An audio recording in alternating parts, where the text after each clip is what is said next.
기자쇼 만지영입니다.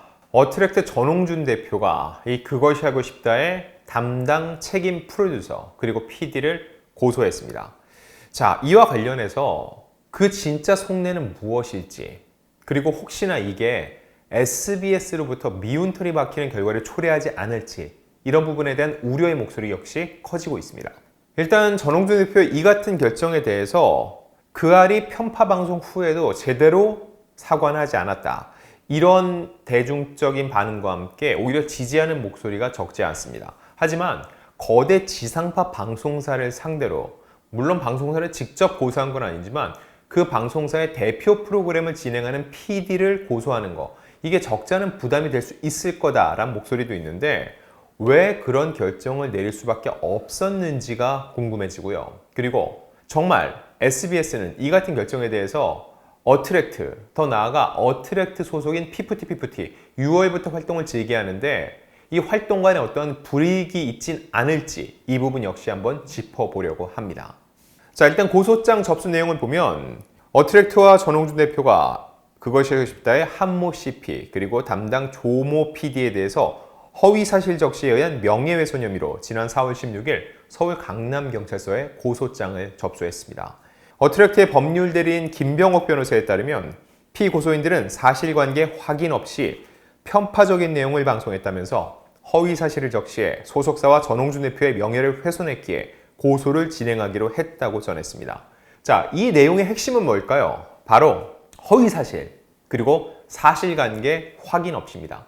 내용 자체도 허위였는데, 그리고 허위인지 사실인지 이 부분은 당사자에게 확인을 거치고 당사자가 어떤 주장을 내놓든 반론권 보장 차원에서라도 그 내용을 전하는 게 맞는데, 전혀 틀린 내용을 확인도 없이 그대로 내보냈다는 게 중심 내용입니다.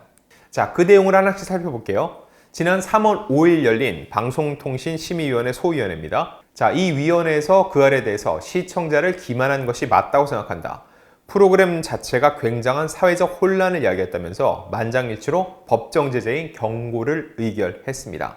자, 이 과정에서도 제작진은 프로그램 제작 간의 아쉬운 점, 미흡함을 얘기했지만 허위 사실을 방송을 했다고 직접적으로 인정한 적은 없다고 볼 수 있습니다. 심지어 이 위원들이 조작이라는 키워드까지 꺼냈는데 이때도 제작진은 이걸 그대로 받아들이지 않았죠. 자, 이 허위 사실의 핵심적인 내용이 뭐였죠? 바로 저희 올드스타 그리고 제가 근무하는 문화일보에서 가장 먼저 보도했던 그 내용이죠.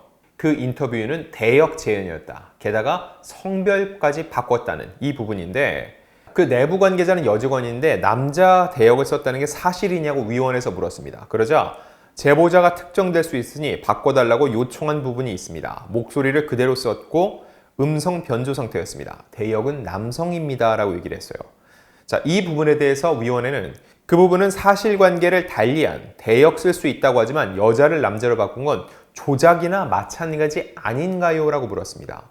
그랬더니 이 당시 한 CP는 인터뷰 내용에 음성 그대로, 그러니까 음성을 그대로 썼으니까 조작은 아니다, 따로 어떠한 외력을 가한 적은 없다라고 맞받아친 거죠. 그러자 성별을 바꿨는데 정상적인 저널리즘의 보도를 할 수 있나요? 라고 물었습니다. 그러자 저희는 신원을 보호해야 하는 것이 저널리즘입니다. 제보자의 신원을 확실히 약속하고 보도합니다. 그건 위원님이 너그러운 마음으로 이해해 주시길 당부드립니다. 이렇게 답을 했습니다. 자, 이 내용이 왜 핵심이냐면 성별을 바꿔서가 아닙니다. 그 내용 자체가 명백한 거짓말이었다는 거죠. 뭐죠? 다들 기억하시죠? 전홍준 대표가 피프티 준비 과정에서 월말 평가에 단 한 번도 오지 않았다, 그렇게 신경 쓰지 않는 대표가 갑자기 피프티가 잘 되고 나니까는 모든 걸 다 했다는 것처럼 나오는 거, 그걸 납득할 수 없다, 이런 뉘앙스의 얘기였죠. 또 하나, 대역 재연임에도 모자이크를 했습니다. 그 얘기는 뭐죠? 결국 그 사람이 진짜 그 말을 하고 있는 것 같은 느낌을 들게 만들었다는 겁니다. 이 부분이 정말 중요해요. 왜일까요? 자, 어트랙트와 전홍준 대표가 그것이 하고 싶다 두 PD를 고소한 이유, 제가 볼 땐 이 부분이 본질인데, 일단 거짓말은 누가 했죠? 그 여직원이 했죠. 어트랙트에서 근무했다는 그 여직원이 했는데, 그 여직원에 대해서는 사실 서울 모 경찰서에 이미 고소가 들어가 있는 상태입니다. 어트랙트가 허위사실 유포로 고소를 했어요. 자, 경찰 수사 결과는 지켜봐야겠지만 이렇게 명백한 허위사실을 얘기했다고 해서 이 여직원이 처벌을 받으면 어떻게 될까요? 이 내용을 사실 확인 없이, 반론권 보장 없이 이러이런 주장이 있는데 사실입니까? 라고 묻지도 않았던 제작진 역시 그 책임에서 자유로울 수가 없다는 거죠. 이 방송이라는 거는 공공연한입니다. 대외적으로 많은 불특정 다수들에게 이게 사실인 것처럼 전파가 될 수 있기 때문에 굉장히 조심할 필요가 있고 사실 확인 절차를 반드시 거쳐야 된다는 거죠. 근데 이 과정이 모두 누락됐습니다. 그래서 어트랙트와 전홍준 대표는 거짓을 얘기한 이 여직원에 대한 고소와 더불어 여기와 맞물려 있는 이 직원의 증언을 더 확대 재생산되도록 만든 그 제작진 역시 고소할 수밖에 없었다는 거죠. 자, 정리를 하면은 이 여직원은 허위 사실을 말한 게 명백해 보입니다. 물론 경찰 판단이 필요하지만 이 방송 나간 직후 전홍준 대표가 월말 평가에 앉아서 아이들을 보고 있는 장면이 곧바로 사진으로 물증으로 반박이 됐습니다. 게다가 돌아온 키나 역시 전홍준 대표는 월말 평가에 참석을 했다라고 증언을 했죠. 즉 허위 사실이 확실하다는 거죠. 이렇게 처벌을 받게 되면 공공의 전파를 이용해서 이를 사실 확인이나 반론권조차 보장하지 않은 그할 측도 책임을 물을 수밖에 없다는 겁니다. 즉, 이 여직원 그리고 그할 제작진 양측 모두 같은 사안으로 허위사실 유포로 고소가 되었다. 그렇게 되면 두 사람은 향후 재판 과정에서도 서로에게 유리한 증언을 해주기는 어려울 것으로 보입니다. 더 나아가서 저는 이 두 가지 사건이 결국 검찰까지 가서 기소가 되면은 병합돼서 하나의 사건으로 재판에서 다뤄지지 않을까 예상을 해봅니다. 그리고 이번 고소 과정에서 어트랙트가 강조한 고소를 할 수밖에 없었던 이유는 또 하나 있습니다. 뭘까요? 바로 이 P4T 전 멤버 3인이 전속계약 효력정지 가처분 신청을 제기하고 이 결론이 나오지 않은 상태에서 방송을 강행한 부분을 문제 삼고 있습니다. 자, 방송심의에 관한 규정 11조와 14조를 위반했다고 어트랙트는 주장하는데 이 11조는 방송은 재판이 계속 중인 사건을 다룰 때는 당사자의 공정한 재판을 받을 권리를 침해하지 않도록 유의해야 한다. 14조는 방송은 사실을 정확하고 객관적인 방법으로 다뤄야 하고 불명확한 사실을 사실인 것으로 방송해 시청자를 혼동케 해서는 아니 된다라고 규정이 되어 있습니다. 이 허위 사실 인터뷰 같은 경우는 이 두 가지 항목에 위배된다는 게 명백해 보입니다. 그리고 방송통신심의위원회에서도 바로 이 부분을 지적을 했었어요. 재판에 영향을 주려고 했냐라고 얘기를 했죠. 8월 19일 날 방송이 됐는데 가처분 나오기 바로 직전 방송이었어요. 그러니 재판에 영향을 끼칠 수도 있다라고 의심이 들죠. 이거에 대해서 제작진은 양쪽 문의했을 때 재판 과정상 언제 나올지 들은 바가 없다. 세 측 다 연락해서 입장을 밝히겠나 해서 승낙을 받았다. 대중문화를 사랑하는 업계 종사이기 때문에 해결됐으면 좋겠다는 마음이었다. 세 측이 소통 없이 너무 법적 대응만 하더라. 세 당사자가 한자리에 모여서 대화를 할 수 있지 않을까라고 얘기를 했습니다. 자, 누군가는 얘기를 합니다. 약 8개월이 지난 이 시점에 제작진에게 추가 고소를 진행하는 그 이유가 무엇이냐라는 궁금증 역시 적지 않습니다.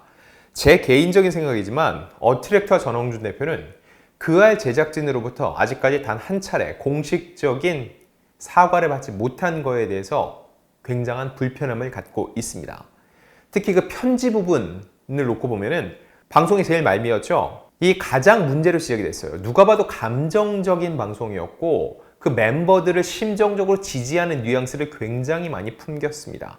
자, 이거에 대해서 제작진은 사실관계 확인했고 믿을 수 있는 정보를 들었다. 편을 들거나 의도적으로 왜곡 과장한 바는 없다라고 했는데 이 한시피가 맨 마지막에 한 얘기가 있습니다. 그 내용은 이런 말 드리기 좀 그렇지만 세 측 중 가장 힘든 상황에 놓인 멤버들이 부모님들의 얘기를 들어보면 심리적으로 불안해서 극단적 생각도 하고 있고 그런 것도 제작진이 고통스럽기 때문에 다시 제작진이 방송하는 것은 상당히 조심하고 주의할 일이다.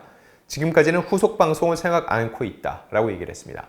이건 후속 방송을 어떻게 할 거냐에 대한 질문인데 안 할 거다. 근데 그 이유는 본인들이 방송한 내용이 잘못됐기 때문에 한쪽을 편들어줘서 편파 방송이었기 때문에 그리고 본인들이 생각한 그 편파 방향성이 잘못됐기 때문이라는 걸 인정하는 게 아니라 세 측 중에 가장 힘든 건 그 전 멤버 3인이고 그들을 생각해서 하지 않는 게 맞다라고 얘기를 했습니다.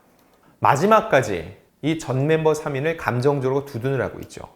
근데 그들의 주장은 법적인 판단을 통해서 모두 기각이 됐고 지금 거액의 소송을 당한 상태입니다. 그동안 몇 차례 돌릴 기회가 있었고 전홍준 대표는 돌아오라고 얘기를 했었죠. 대중은 그냥 심정적인 지지가 아니라 이런 일련의 과정과 법적인 판단, 결과를 놓고 전홍준 대표와 어트랙트가 옳았다라고 생각을 하는 거거든요. 어느 누구도 편들어준 건 아닙니다. 전홍준 대표의 편이 아니에요. 그냥 진실에 좀 더 귀를 기울인 거죠. 근데 엄밀히 말해 그 알은 여전히 편을 들고 있다는 겁니다. 그렇기 때문에 어트랙트와 전홍준 대표는 그 제작진을 고소하기로 결심을 했다는 거죠. 자, 근데 여기서 우려가 되는 거. SBS 차원에서 이런 어트랙트, 그리고 어트랙트에서 6월에 컴백시킬 피프티에 대해서 어떠한 무언의 조치가 취해지지 않을까, 이런 우려입니다. 자, SBS는 인기가요를 비롯해서 다수의 예능 프로그램을 확보하고 있죠. 그리고 이런 프로그램에 많은 가수들이 출연을 합니다. 그런데 피프티를 비롯해서 어트랙트에서 나올 또 다른 가수들, 관련 있는 가수들을 전면적으로 SBS에 출연을 시키지 않는 것은 아니냐, 이런 우려도 나오고 있다는 거죠. 충분히 그럴 가능성은 배제할 수 없습니다. 출연하려는 이들은 많고 나올 수 있는 자리는 정해져 있죠. 그럼 결국은 누군가 나오지 못하는데 이게 어트랙트 소속 가수들이 우선적으로 되는 게 아니냐 하는 우려이자 의심이라는 거죠. 다만 저는 그렇게 되지 않을 거라고 믿고 있습니다. 왜냐면은 SBS라는 큰 틀 안에서 시사교양본부, 보도본부, 예능본부, 드라마본부 다 따로 있습니다. 드라마 같은 경우는 아예 바깥으로 따로 빠져 있고요. 서로 다 아는 사이지만 그게 잘못된 방송이라고 방심위에서 징계까지 줬는데 그것을 두둔하기 위해서 예능본부 쪽에서 피프티와 어트랙트 쪽에 불이익을 준다. 이건 어마어마한 후폭풍에 부딪히게 될 겁니다. 그래서 저는 그런 일은 벌어지지 않을 거라고 생각을 하고요. 왜냐면 대중적 시선 역시 생각할 수밖에 없기 때문이죠.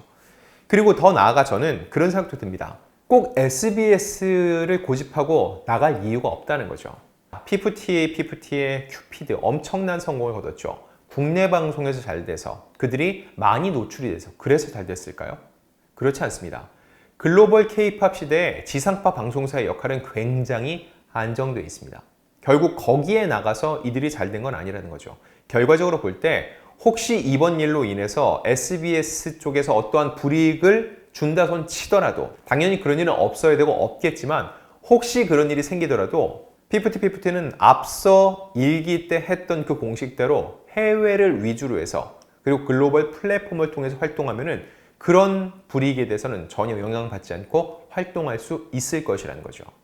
자, 과연 이 고소건은 어떻게 진행될지 저희가 추가적으로 또 취재 후에 여러분들께 전달드리겠습니다.